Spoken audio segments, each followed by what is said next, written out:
there's a lot of places in the world where you can't be mean.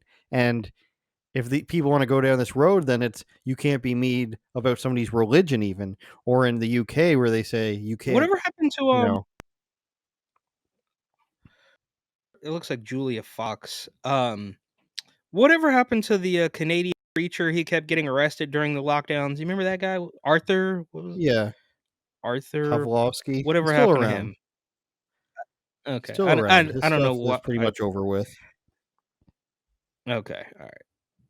I mean, the anti-lockdown economy is run up dry. Obviously, like I'm not saying him. I'm not saying him. But there's plenty of people who are just like, oh, I'm breaking my bail conditions. I hope I don't go to jail. Oh, I went to jail. Donate to me. That sort of thing. That happened a lot with a lot of people. And there are so many different sections and sects and liars and people telling the truth. I'm guessing Canada led the Yeah. way on anti-lockdown freedom fighting economy in that sense. So I don't know what's going on with him particularly, but nothing too Not neither consequential. here nor there. They were, I was just one of those stories that is huge for a couple of weeks, and then it just kind of you never hear about it ever again, sort of thing. And So there's this a Christian lot of preacher those. in the UK was arrested last year because he didn't refer to he referred to a transgender, as in a guy dressed as a woman, called him man and gentleman. So he was given 12 months of community service for emotional distress to the guy. But that was overturned, and then they had another one. This is the guy there. And Emotionally then there's distressed. You another know what that woman. reminds me of? If you look at TMZ, and they say, uh, a Latino couple was verbally assaulted. It's like Yeah. that's they're just completely making things up. Anyways, continue. So the other one is a woman who even apparently described herself as a radical feminist, called a guy dressing as a woman a pig in a wig on Facebook, and she was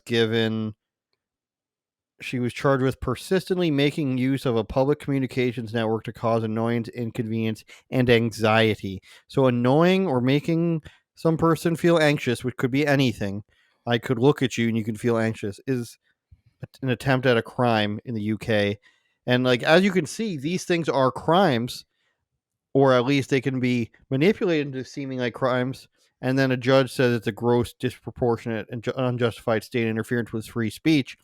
See, I don't understand how you can do that though. If it's an interference with free speech, then why is a person able to be charged in the first place? Because in America, you can't just say that person was mean to me and let's charge him, and you have to rely on the judge to then overturn it. Well, I mean, yeah, that's happening in the UK, but here I mean, we're gonna get there. They're trying to lock up the former president, bro. Like that's see what they do.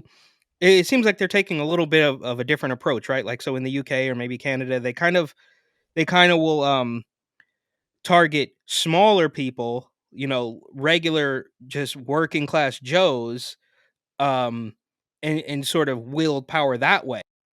And so it doesn't ruffle too many feathers versus America, who's like trying to cut the head off the snake, right? Like they're trying to take it, Mhm. they're trying to do the big ask, right? Like they're saying, no, this is the main guy, because once they get him, then they get everybody else, which, like I always say, once they make you believe that there's a transformer, whatever, once you eliminate basic reality, everything is fair game. So I think they're just taking a different approach to the same goal, right? So like, yeah, we're gonna arrest regular people for being mean in the UK or in Canada, but in America, we are going to charge the former president with 90 felonies or whatever because he said that the election may have been a little bit unsavory, right? So it's the same thing from the opposite angle. I love when you use sales terms like the big ask. Turn it up, Jordan.